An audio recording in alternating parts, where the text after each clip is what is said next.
అందరికీ నమస్కారం అండి. Welcome to our channel. Telangana రాష్ట్ర ప్రభుత్వ ఉద్యోగులకు పెండింగ్లో ఉన్నటువంటి బకాయిలు లక్షల్లో ఉన్నాయండి. అయితే ఒక్క ఉద్యోగికి జమ అయ్యేటటువంటి మొత్తం అమౌంట్ లిస్ట్కి సంబంధించి ఇంపార్టెంట్ అప్డేట్స్. సో ఈ వీడియోలో వీటి గురించి పూర్తి వివరాలు అయితే తెలుసుకుందామండి. ముఖ్యంగా రిటైర్మెంట్ అయిన ఉద్యోగులందరికీ కూడా పెండింగ్లో బకాయిలు అయితే చెల్లించాలని చెప్పేసి ప్రభుత్వానికి వినతులు అయితే అందజేస్తున్నారు. సో ముందుగా బకాయిలన్నీ జమ అవ్వాలనుకునే ప్రతి ఒక్క ఉద్యోగి పెన్షనర్ కూడా వీడియోని ఒక లైక్ చేసి సపోర్ట్ చేస్తారని మన ఛానల్ తరపున కోరుచున్నాం. ఈ వీడియోకి నేను ఇచ్చే టార్గెట్ 1000 లైక్స్. ఖచ్చితంగా లైక్ చేయడం ద్వారా వీడియో రీచ్ అయితే చాలామందికి వెళ్ళడం జరుగుతుంది.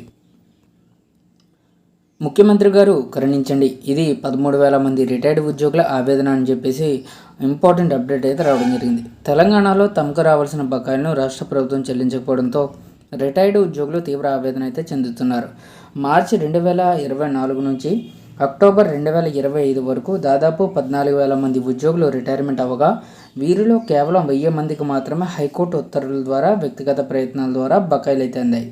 మిగిలిన 13,000 మందికి కూడా ప్రభుత్వం బకాయిలు చెల్లించాల్సి ఉందని రిటైర్డ్ ఉద్యోగుల బకాయిల సాధన కమిటీ ఉమ్మడి వరంగల్ జిల్లా అసోసియేషన్ అధ్యక్షుడు రిటైర్డ్ ఉపాధ్యాయుడు కందుకూరి దేవదాస్ తెలిపారు.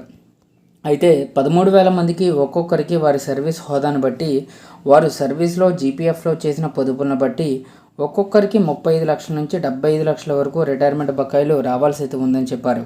సో యావరేజ్గా 50 లక్షల రూపాయలు చొప్పున లెక్కించిన 6,500 కోట్లు ప్రభుత్వం రిటైర్మెంట్ బకాయిలు చెల్లించాల్సి ఉంటుందని, కానీ టీజీఈజీఏసీ నాయకులు, ప్రభుత్వ అధికారులు, మిగతా ప్రజాప్రతినిధులు ప్రభుత్వానికి తప్పుడు సమాచారం ఇస్తున్నారు.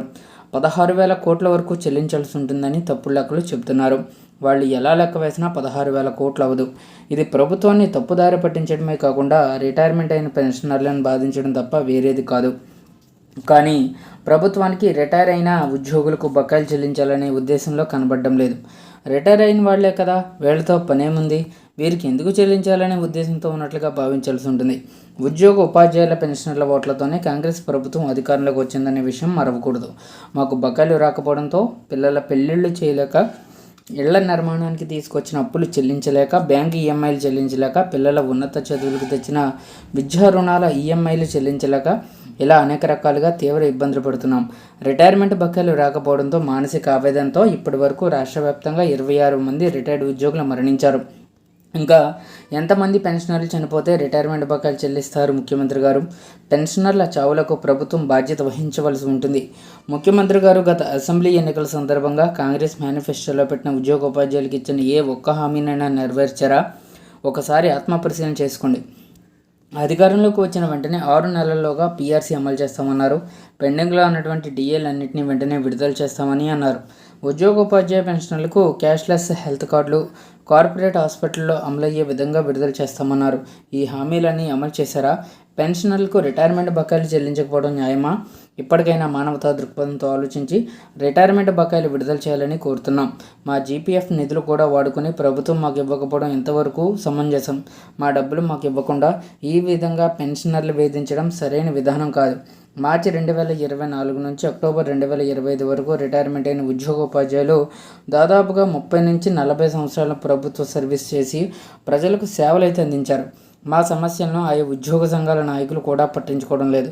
ప్రభుత్వానికి కొంతమంది నాయకులు వత్తాసు పలుకుతున్నారు. ముఖ్యమంత్రి గారు ఇప్పటికైనా మాకు న్యాయంగా రావాల్సిన బకాయిలన్నింటినీ ఒకేసారి చెల్లించాలని విజ్ఞప్తి చేస్తున్నాం. రిటైర్మెంట్లు ప్రారంభమయ్యి 19 నెలలు గడిచినా ప్రభుత్వం బకాయిలు చెల్లించకపోవడంతో ఉద్యోగుల బకాయిల సాధన కమిటీని అన్ని జిల్లాల్లో ఇప్పటికే పోరాటాలు చేస్తున్నాం.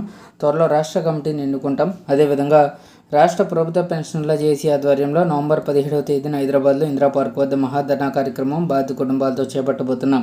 సీఎం రేవంత్ రెడ్డి గారు మానవతా దృక్పథంతో ఆలోచించి నవంబర్ 15వ తేదీలోగా రిటైర్మెంట్ ఉద్యోగుల బకాయిలన్నీ వెంటనే చెల్లించాలని విన్నవిస్తున్నాం. 13,000 మంది కుటుంబాల్లో వెలుగులు నింపాలని ఆశతో ఎదురుచూస్తున్నాం అని రిటైర్మెంట్ ఉద్యోగుల ఆవేదనను తన మాటల్లో చెప్పుకొచ్చారు ఉద్యోగులు.